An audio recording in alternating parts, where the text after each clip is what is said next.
अगर आप भी कांवड़ यात्रा पहली बार प्रारंभ कर रहे हैं तो आपको कांवड़ यात्रा के नियम जानना बहुत जरूरी है।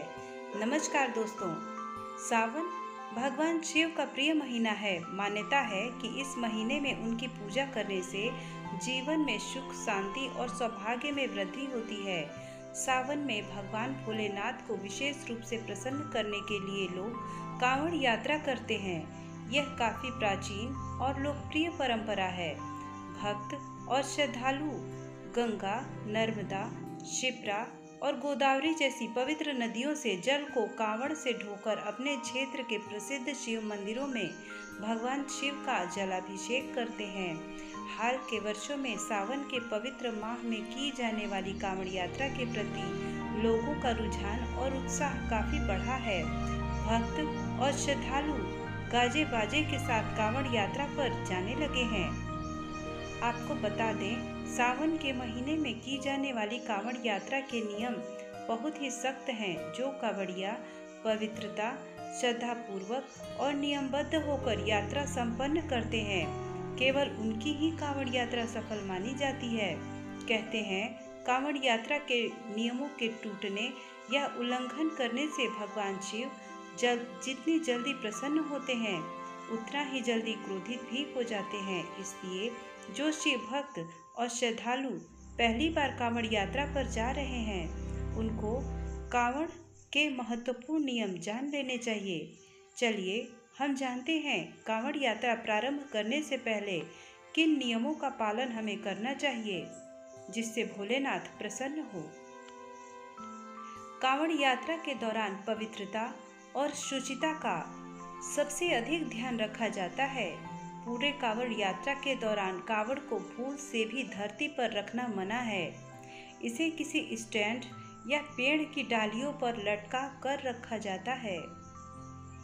पूरी यात्रा के दौरान तामसिक भोजन करने की मनाही है, यानी प्याज, लहसुन, मांस, मछली, अंडा, शराब या अन्य नशे का इस्तेमाल वर्जित है।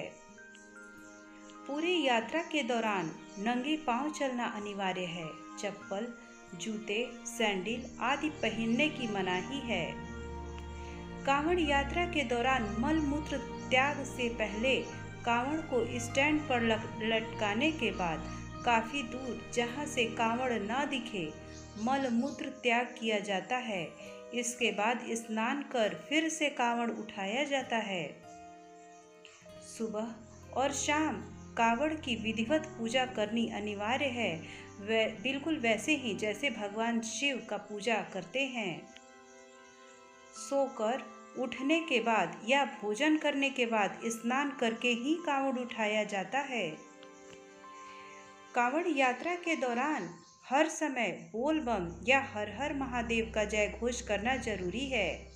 बहुत से लोग शिव मंत्र जैसे ओम नमः शिवाय का जाप भी करते हैं। कांवड़ यात्रा के दौरान किसी को भला बुरा कहना, गाली देना या झगड़ा करना बिल्कुल मना है। किसी का अपमान या अनादर करने से कांवड़ यात्रा का फल प्राप्त नहीं होता है।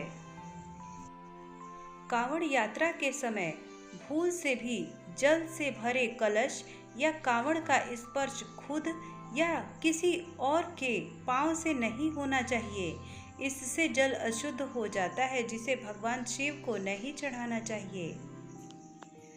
कांवड़ यात्रा से ढोकर लाए जल से भगवान शिव का जलाभिषेक करना अनिवार्य है और सबसे पहले भगवान शिव को अर्पित करने के बाद मां पार्वती और अन्य देवी देवताओं को अर्घ्य देना चाहिए। दोस्तों, ये थी हमारी जानकारी कांवड़ यात्रा के प्रति, जिससे आप भोले बाबा को प्रसन्न कर सकते हैं। उम्मीद है हमारी ये दी गई जानकारी आपको अच्छी लगी हो, तो हमारे चैनल को एक लाइक और सब्सक्राइब अवश्य ही करिए। साथ ही कमेंट बॉक्स में अपनी राय भी अवश्य दीजिए। आपकी राय हमारे लिए बहुत ही महत्वपूर्ण है। धन्यवाद।